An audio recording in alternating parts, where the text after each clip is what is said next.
Hi everyone. तो मैं आज पढ़ाने वाली हूँ आपको सेल साइकिल और सेल डिवीजन के बारे में। ठीक है, तो चलिए स्टार्ट करते हैं। मैं पेन ले लेती हूँ, रेड कलर। ओके, ये कुछ चीज़ें आ चुकी हैं। Okay, cell cycle and cell division, इसमें हम पढ़ेंगे कि एक सेल कैसे वो दो में डिवाइड होके होती है और उसमें कैसे ग्रोथ होते हैं, कैसे कितनी सारी चीज़ें फेजेस होती हैं और कौन कौन से डिवीजन होते हैं। ठीक है, so are you aware that all organism even the largest start their life cycle from a single cell. जितने भी ऑर्गेनिज्म होते हैं वो चाहे जितने भी बड़े हों या फिर चाहे जितने छोटे हों, वो अपना जो लाइफ होता है वो एक सिंगल सेल से स्टार्ट करते हैं। ठीक है, you may wonder how a single cell then goes on to form such large organism. Okay, so आप सोच सकते हैं क्या कि एक सिंगल सेल कैसे ट्रांसफॉर्म होके एक लार्ज ऑर्गेनिज्म में बन जाती है जिसमें बहुत सारे मल्टी सेल्यूलर ऑर्गेनिज्म जो कि होता है। ठीक है, growth and reproduction are characteristic of cell indeed of all living organism. जो ग्रोथ एंड रिप्रोडक्शन होता है वो हर एक लिविंग सेल का कैरेक्टरिस्टिक होता है। हाँ, इसके फर्स्ट चैप्टर में ये ज़रूर बताया गया है कि ग्रोथ और रिप्रोडक्शन जो होते हैं उनको एक क्राइटेरिया लिविंग सेल का नहीं माना जा सकता, पर हाँ ये ऐसा भी होता है कि जो लिविंग ऑर्गेनिज्म होते हैं वो भी ये शो करते हैं। All cell reproduce by dividing into two with each parental cell giving rise to two daughter cell each time they divide। तो जितने भी सेल जो होते हैं वो जब रिप्रोड्यूस करते हैं तो वो दो में डिवाइड हो जाते हैं। ठीक है, और हर एक जो पेरेंटल सेल होती है, जैसे ये एक पेरेंटल सेल हो गई, जब ये डिवाइड होगी तो ये इसी तरह डॉटर सेल में दो में डिवाइड हो जाएगी। ठीक है, giving rise to two daughter cell each time they divide. हर टाइम जब वो डिवाइड होंगे तो वो दो डॉटर सेल में डिवाइड हो जाएंगे। Okay, these newly form daughter cell can themself grow and divide. और फिर ये जो न्यूली फॉर्म डॉटर सेल होंगी, जो नई नई डॉटर सेल्स बनती हैं, वो फिर धीरे धीरे खुद से बड़ी हो जाती हैं और फिर खुद से डिवाइड होने लगती हैं। ठीक है, giving rise to a new cell population that is form by growth and division of a single parental cell and its progeny. ठीक है, वो फिर धीरे धीरे बड़ी होती हैं, जो खुद से ग्रोथ करती हैं और खुद से डिवीजन करती हैं सिंगल पेरेंटल सेल से, और फिर वो प्रोजेनी बनाती हैं। In other word, such cycle of growth and division allow a single cell to form a structure consisting of million cell। हम दूसरे शब्दों में कह सकते हैं कि इस तरह से जो ग्रोथ और डिवीजन की जो साइकिल होती है वो एक सिंगल सेल को अलाउ करती है कि वो मिलियन ऑफ सेल बना सकें। ठीक है, मान लीजिए आपकी ये कोई सेल है। ठीक है, ये फिर दो में डिवाइड करेगी। ठीक है, उसके बाद ये वाली जो सेल है वो फिर से दो में डिवाइड करेगी और जो ये आपकी सेल है ये भी फिर से दो में डिवाइड करेगी। ठीक है, तो इसी तरह से ये एक यूनिसेल्यूलर से लेके मल्टी सेल्यूलर ऑर्गेनिज्म बना लेगा और जिसकी वजह से इसमें मिलियंस ऑफ सेल आ जाएंगे।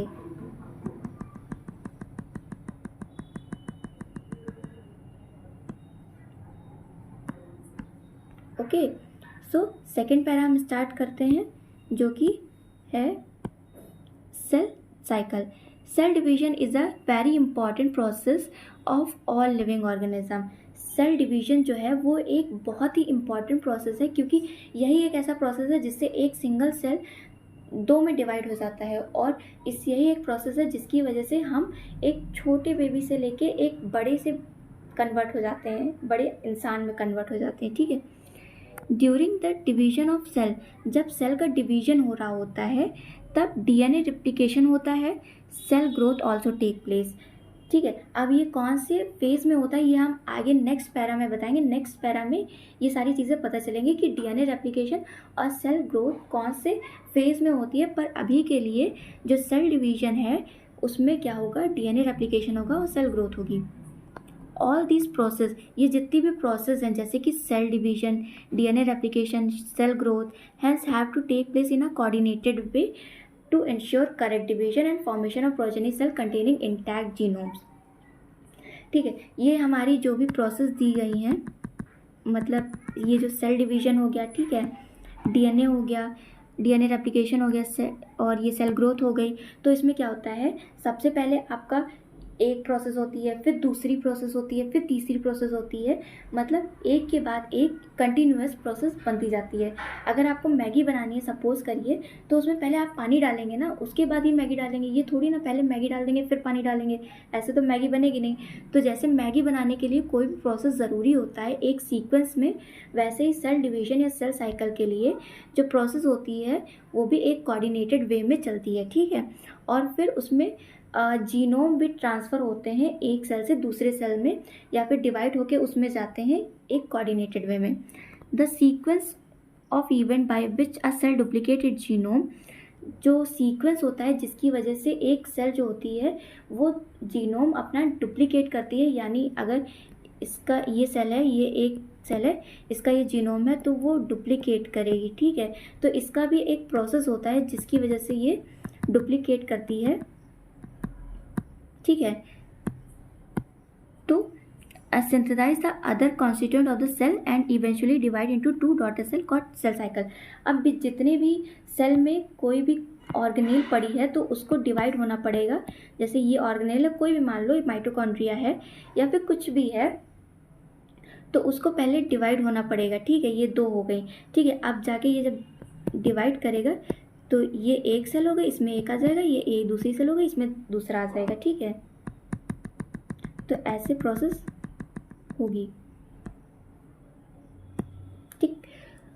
Okay, although cell growth in terms of cytoplasmic increase, अगर हम सेल ग्रोथ को माने, ठीक है, तो अगर साइटोप्लाज्मिक ग्रोथ एक क्राइटेरिया माने तो साइटोप्लाज्मिक ग्रोथ जो होती है वो एक कंटिन्यूअस प्रोसेस होती है, मतलब वो लगातार होती रहती है, ठीक है। DNA synthesis occur only in during one specific stage in the cell cycle, लेकिन जो डीएनए सिंथेसिस होती है वो एक फेज के पर्टिकुलर इवेंट पे होती है, ठीक है। मतलब अगर डीएनए ने, मतलब ये है कि अगर डीएनए ने डिसाइड कर रखा है, मतलब हर एक सेल का वो होता है कि जो रेप्लिकेशन होगी डीएनए की वो एस फेज में होगी, तो वो एस फेज में ही डीएनए रेप्लिकेशन होना है, ठीक है। The replicated chromosome are then distributed to daughter nuclei by a complex of series event during cell division and these events are themselves under genetic control। उसके बाद जब डीएनए होता है, एक मिनट, इसको मैं यहाँ पे बताती हूँ, ठीक है। जैसे कि ये पेन ले लो, मैं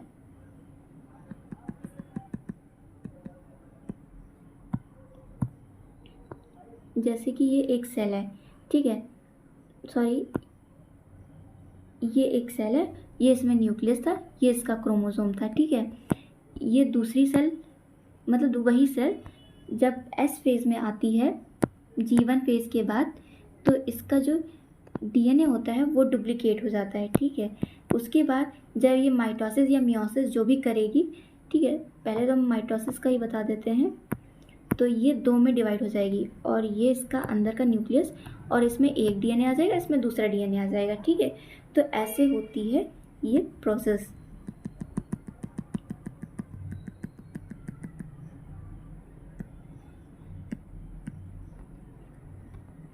तो यही ये लिखा हुआ था कि the replicated chromosome are then distributed to daughter nuclei by a complex division, cell division, during cell division, ठीक है। तो जो रेप्लिकेटेड क्रोमोसोम है वो फिर डॉटर न्यूक्लियाई में जाता है बहुत ही कॉम्प्लेक्स, मतलब बहुत सारे इवेंट्स के बाद सेल डिवीजन के टाइम पर, और these event are themselves under genetic control. और ये जितने भी इवेंट होते हैं, मतलब अगर पहले G1 फेज होनी है, फिर एस फेज होनी है, फिर G2 फेज होनी है, ठीक है, और बीच में जो G0 फेज आती है, वो सारी चीज़ें जेनेटिक कंट्रोल के अंडर में होती हैं, ठीक है। तो चलिए हम नेक्स्ट पेज पे आते हैं। ये जो आपका बना है ये आपका डायग्राम है, ठीक है, जिसको मैं अभी थोड़ी देर में समझाऊंगी। ये डायग्राम है सेल साइकिल का, ठीक है, जिसमें ये पहले G1 फेज होती है, फिर एस फेज होती है, फिर G2 फेज होती है, ये प्रोफेज है, मेटाफेज, एनाफेज, टीलोफेज, साइटोकाइनेसिस, ठीक है। ओके, सॉरी,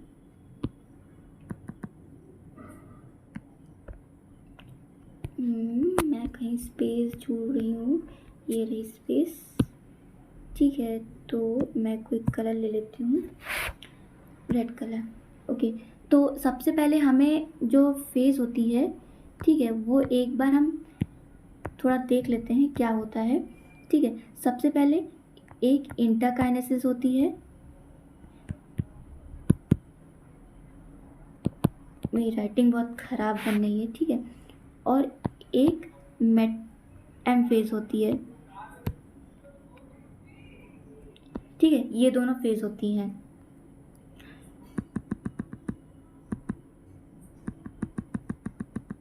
ठीक है, तो जो इंटरकाइनेसिस होती है, सॉरी मैं इंटरकाइनेसिस बोल रही थी, इंटरकाइनेसिस क्या होती है वो मैं बाद में बताऊंगी। इंटरफेस होती है, सॉरी इसके लिए। ठीक है, तो इंटरफेस में क्या होता है, हमारे पास दो टाइप की फेज होती है, एक इंटरफेस होगी और एक एम फेज होगी। जो इंटरफेस होती है उसमें 3 फेजेस होती हैं, जो कि एक G1 फेज है जो कि सबसे पहले होती है, ठीक है, और एक एस फेज होती है और एक G2 फेज होती है। ठीक है, और जो G1 फेज होती है ये सबसे पहले होती है, ये एस फेज होती है, ये G2 फेज होती है। ये 3 फेज होती हैं जिसमें हमारा एम फेज के पहले ये सारी जो प्रोसेस होती हैं, ये जो फेज होती हैं वो होती हैं। ठीक है, अब phases of cell cycle.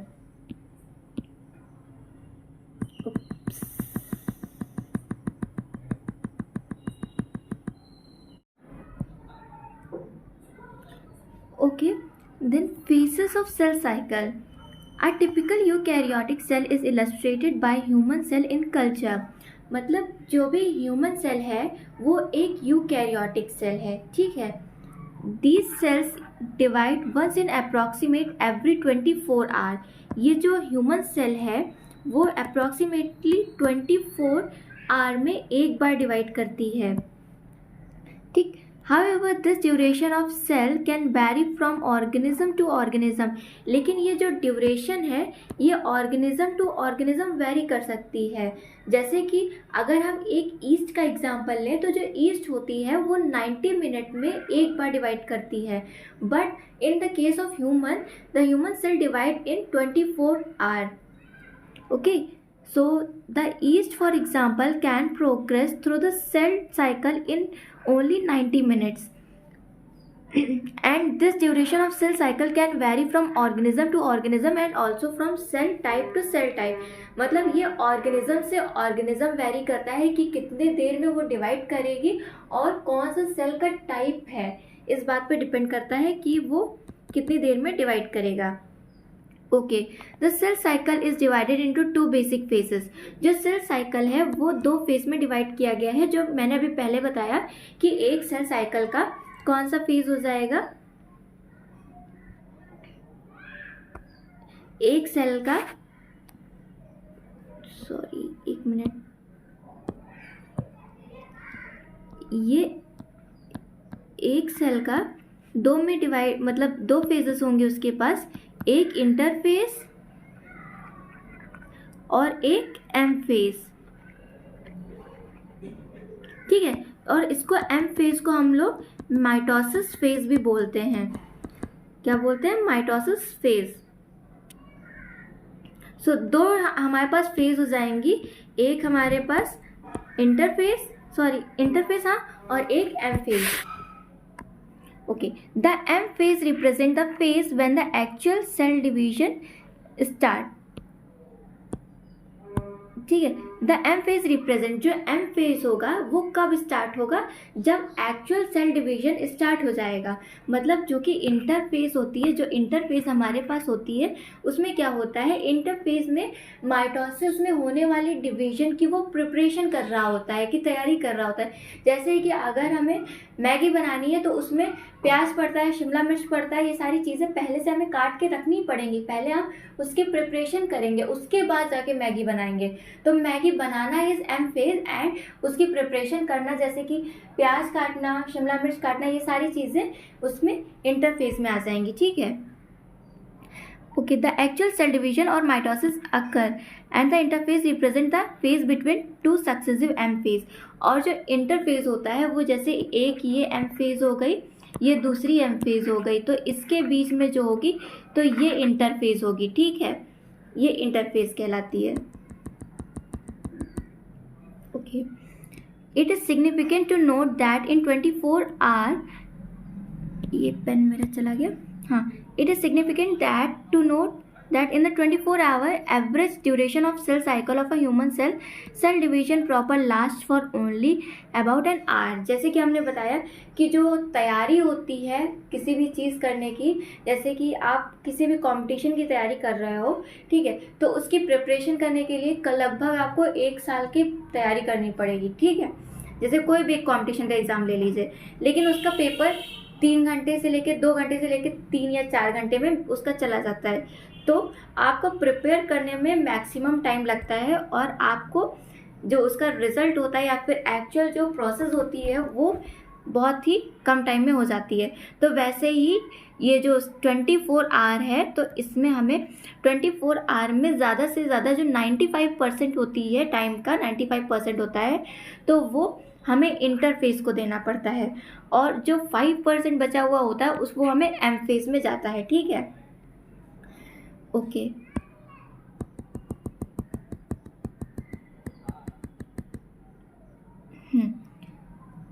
The M phase, एक मिनट मैं इसको पूरा कर लूँ, नाउ इट्स करेक्ट।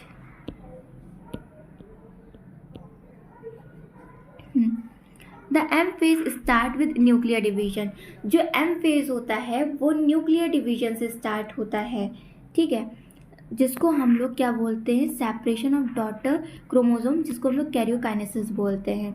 जो एम फेज होगा उसमें क्या होता है, जो क्रोमोसोम होता है, ठीक है, ये हमारा क्रोमोसोम था, ये हमारी 2 सेल बन गई, तो इसमें हमारा ये जैसे डिवाइड हो गया। माइटोसिस में तो यही होता है, तो क्या होगा, जो डॉटर सेल का सेपरेशन होगा, जो डॉटर सेल ये जो हमारी सेपरेट हुई हैं, तो इसको हम लोग क्या बोलेंगे, कैरियोकाइनेसिस,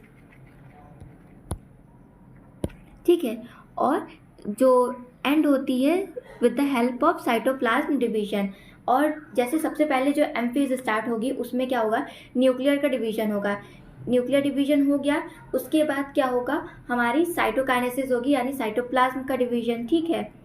द इंटरफेज दो कॉल्ड द रेस्टिंग फेज, जो इंटरफेज होता है उसको हम लोग क्या बोलते हैं, रेस्टिंग फेज बोलते हैं। क्यों? क्योंकि उसमें प्रिपरेशन चल रही होती है, और जितना भी मेजर वर्क होता है वो किस में होता है, एम फेज में, तो इसलिए इंटरफेज को हम लोग रेस्टिंग फेज बोलते हैं। And it is the time during which the cell is preparing for division by undergoing both cell growth and DNA replication. मैंने क्या बोला था कि जो हमारा डीएनए रेप्लिकेशन होता है वो एस फेज में होता है, और G1 फेज और बाकी G2 फेज में साइटोप्लाज्मिक ग्रोथ होती है मैक्सिमम, ठीक। तो ये हो गया, जो डीएनए रेप्लिकेशन होगा वो इस पैरा में हम पढ़ेंगे, ठीक है। वैसे यहाँ पे भी जान लीजिए कि डीएनए रेप्लिकेशन जो होता है वो एस फेज में होता है, ठीक है।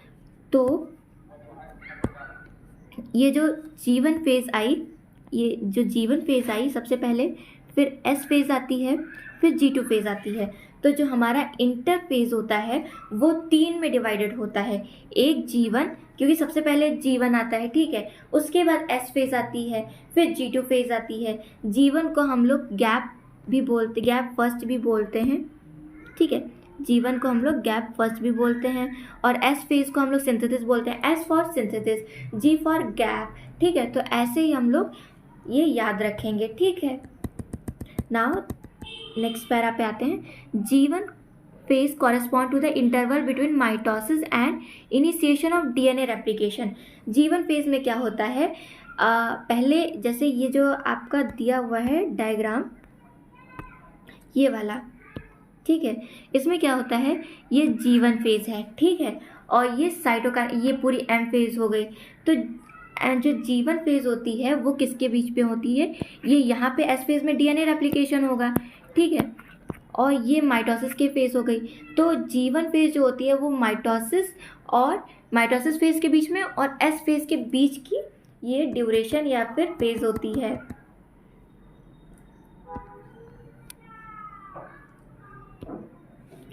तो correspond to the interval between mitosis and initiation of DNA replication. DNA replication का ये इनिशिएशन हो जाएगा, ठीक। During G1 phase, the cell is metabolically active and continuously grows but does not replicate its DNA, ठीक। G1 phase में ये जो हमारी सेल होती है वो मेटाबॉलिकली तो एक्टिव रहेगी और कंटिन्यू ग्रो भी करेगी। ये जो होती है ये कंटिन्यू ग्रो भी करती है, ठीक। और क्या होता है, बट लेकिन जो डीएनए रेप्लिकेशन होता है वो डीएनए रेप्लिकेशन इसमें नहीं होता। डीएनए रेप्लिकेशन किस में होता है, एस फेज में। S phase mark the period during which DNA synthesis और replication take place. S phase में मैंने अभी बताया कि जो एस फेज होगी उसमें डीएनए का सिंथेसिस होगा या फिर रेप्लिकेशन उसको बोल सकते हैं। इस फेज में क्या होता है, जो डीएनए का अमाउंट होता है वो डबल हो जाता है, ठीक है। If the initial amount of DNA, अगर जो इनिशियल डीएनए है, ठीक है, वो 2C है, तो जो एस फेज में हम जब आएंगे तो वो हो जाएगा 4C, ठीक है। और लेकिन जो initial amount of DNA is as 2C then it increases to 4C। जैसे इसमें दिया भी हुआ है कि अगर 2C है तो वो जाके 4C में चेंज हो जाएगा,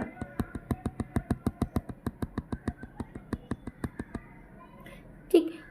However, there is no increase in chromosome number if the cell is diploid to an of chromosome at G1, then after S phase the number of chromosome remain the same, ठीक है। लेकिन जो chromosome का number है वो same रहेगा, ठीक है। अब मैं इसको थोड़ा डिटेल में आपको समझा देती हूँ यहाँ पे, ठीक। जैसे कि हमें पता है कि जो फेज है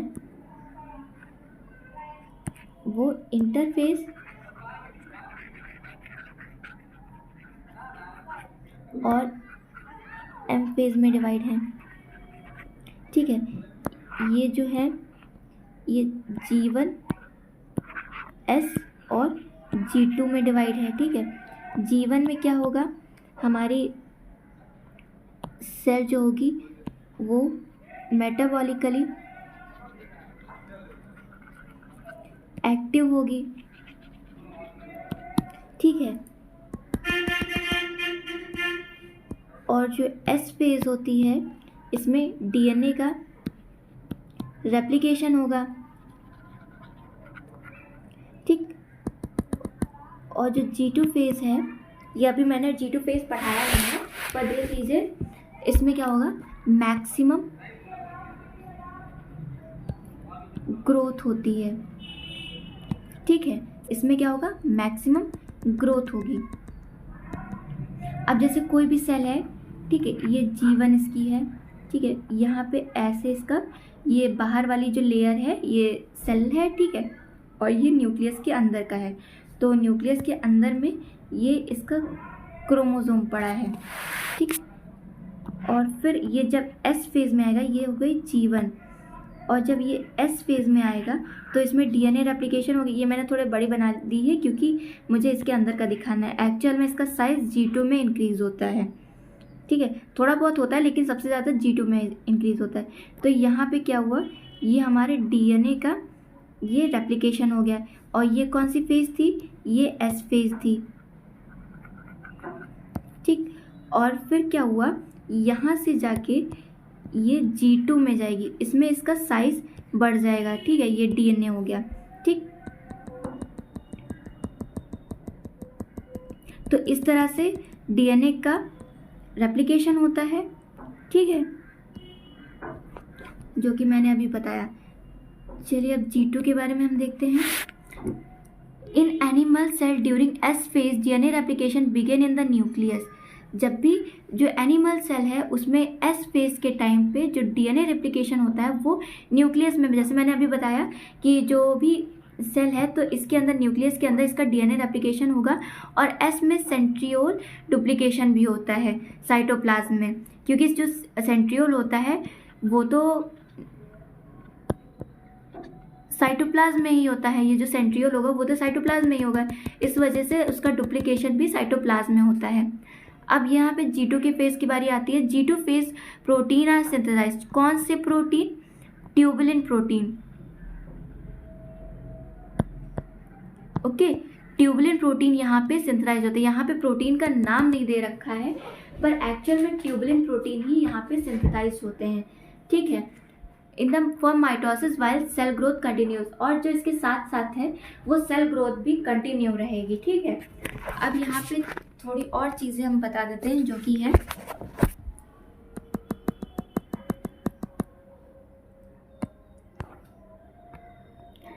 यहाँ पे, ठीक है। क्या होता है, जो जीवन फेज होती है, एक तो इसमें लिखने में बड़ी प्रॉब्लम आती है, लो चला गया, आ गया, ठीक है। जो जीवन फेज होती है उसमें क्या होता है, डीएनए रेप्लिकेशन का, ये समझ लीजिएगा, इसकी प्रिपरेशन होती है, इसकी प्रिपरेशन होती है। और इसमें क्या होता है, जितने भी सेल ऑर्गेनेल्स होते हैं वो क्या होते हैं, डिवाइड हो जाते हैं या फिर उनका डुप्लीकेशन हो जाता है, ठीक है।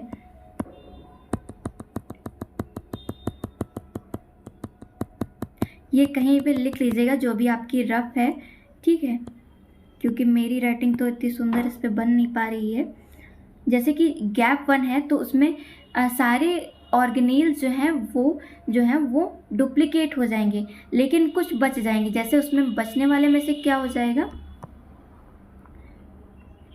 माइटोकॉन्ड्रिया, ठीक है, और गोल्जी बॉडीज,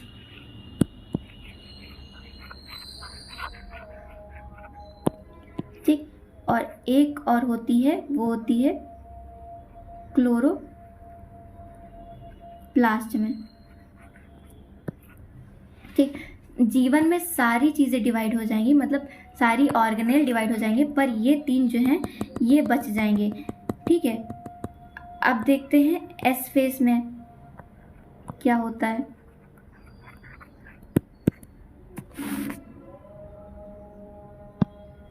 एस फेज में क्या होगा, ठीक है, एस फेज में सबसे पहले डीएनए रेप्लिकेशन होगा,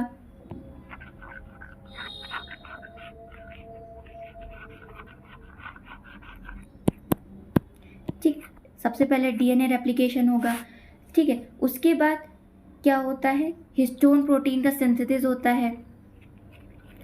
हिस्टोन प्रोटीन का सिंथेसिस क्यों होगा, क्योंकि क्लास 12th में दिया हुआ है कि जो डीएनए होता है उसके साथ हिस्टोन प्रोटीन की भी ज़रूरत होती है। जो मतलब क्रोमोसोम होता है उसके साथ हिस्टोन प्रोटीन भी लगते हैं, जिसकी वजह से हिस्टोन की ज़रूरत पड़ती है। तो जब हमारा डीएनए रेप्लिकेशन होगा तो जाहिर सी बात है कि हमारे जो हिस्टोन प्रोटीन है उसका भी डुप्लीकेशन होना ज़रूरी है, ठीक है। उसके बाद डुप्लीकेशन ऑफ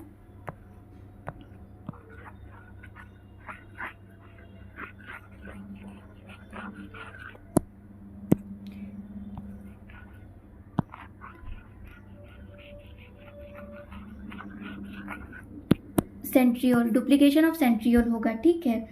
सेंट्रियोल अभी नीचे हमने पढ़ा भी है कि डुप्लीकेशन ऑफ सेंट्रियोल होता है।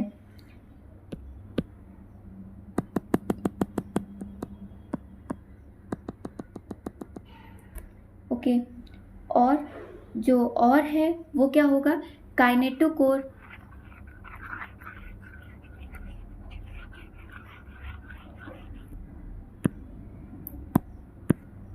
काइनेटोकोर का सिंथेसिस होगा।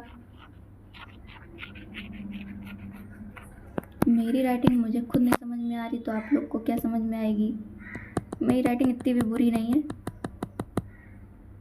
ठीक है। तो ये काइनेटोकोर का सिंथेसिस होगा। अब G2 फेज में क्या होता है,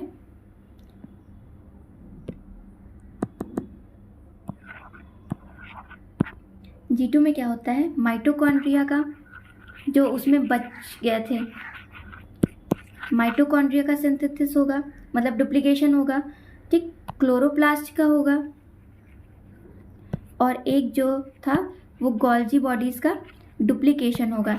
इन सब का जब डुप्लीकेशन हो जाएगा, ठीक है, जब एक सेल में, मतलब जो जीवन था, ठीक है, इसमें ऐसे डीएनए पड़ा था छोटा सा, यहाँ पे गोल्जी बॉडीज़ पड़ी थी, इधर माइटोकॉन्ड्रिया पड़ा था, इधर क्लोरोप्लास्ट पड़ा था, और बाकी जो ऑर्गेनेल्स अदर ऑर्गेनेल्स होते हैं वो डिवाइड हो चुके थे।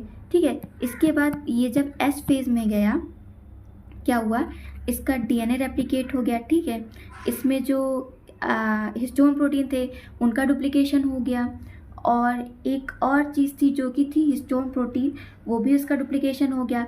काइनेटोकोर का सिंथेसिस हो गया। काइनेटोकोर आगे पता चलेगा क्या होता है। ठीक है, और फिर जब ये एंटर किए हैं G2 में, जब इन्होंने एंटर किया G2 में, तब यहाँ पे डीएनए का रेप्लिकेशन तो हो ही चुका था, यहाँ पे गोल्जी बॉडीज़ का रेप्लिकेशन हो गया या फिर डुप्लीकेशन हो गया, और माइटोकॉन्ड्रिया का डुप्लीकेशन हो गया, क्लोरोप्लास्ट का डुप्लीकेशन हो गया।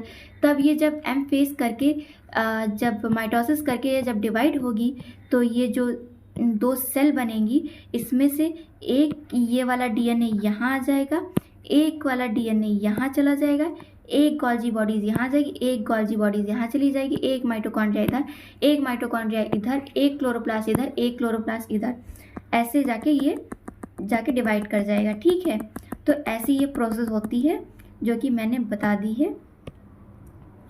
अब आते हैं, कहाँ पे थे हम लोग, इधर थे।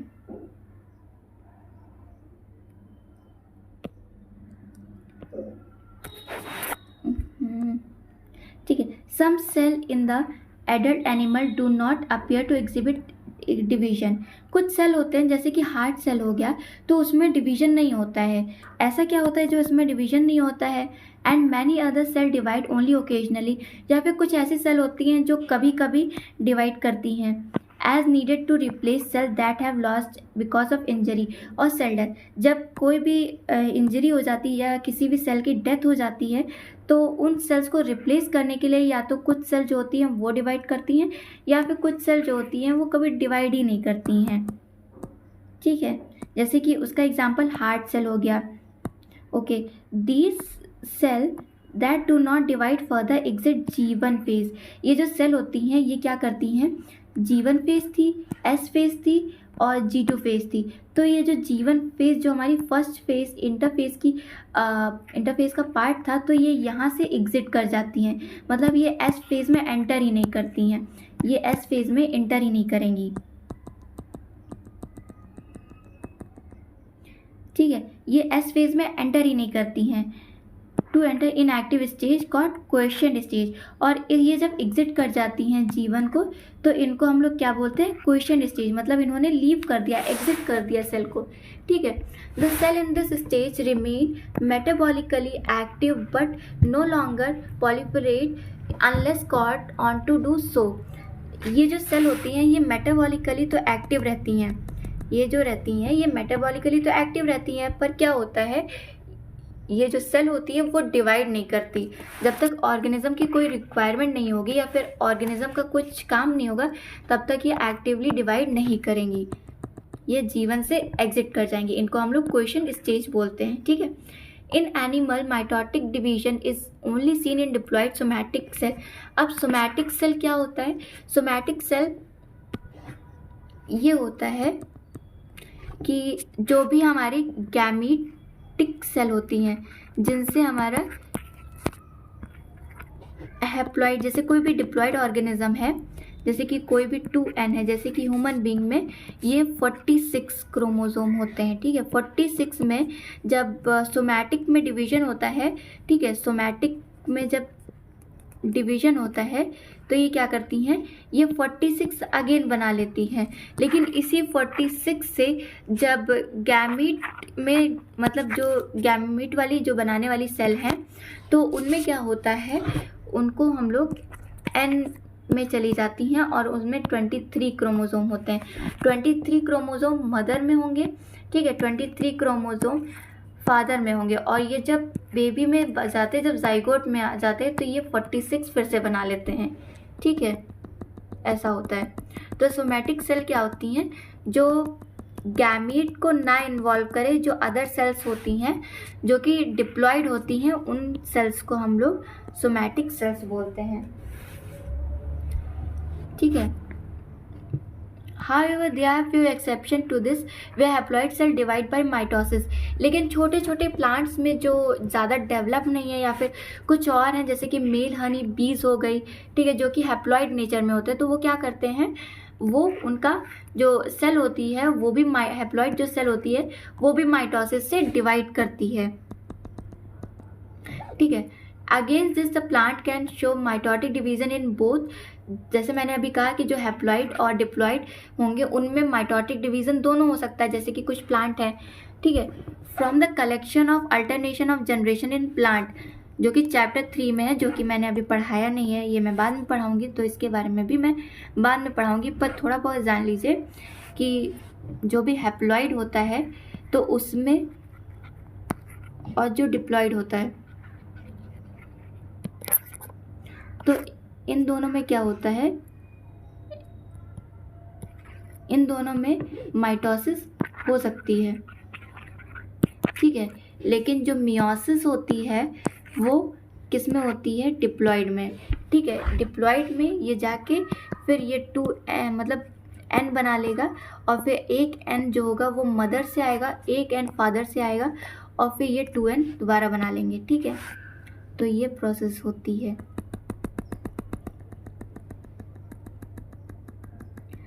तो ये हमारा इतना ख़त्म हो चुका है। अब हम एम फेज के बारे में पढ़ेंगे, ठीक। This is the most dramatic period of the cell cycle. इसमें क्या होता है, अभी तक हमने इंटरफेज में क्या पढ़ा था, इंटरफेज में हमने ये पढ़ा था कि वो रेस्टिंग फेज होती है। क्यों रेस्टिंग फेज होती है, क्योंकि उसमें से प्रिपरेशन चल रही होती है, उसमें इतना ड्रामा नहीं होता। लेकिन जो एम फेज है इसमें बहुत ज़्यादा ड्रामा होता है, ठीक है। ड्रामा का मतलब क्या हुआ, इसमें प्रोफेज होगा, मेटाफेज होगा, एनाफेज होगा, टीलोफेज होगा, मतलब सारी चीज़ें इधर उधर, जैसे घर आप शिफ्ट करते हैं तो सारी चीज़ें इधर उधर हो जाती हैं। तो वैसे ये ड्रामेटिक फेज है, ड्रामेटिक पीरियड है सेल साइकिल का, ओके।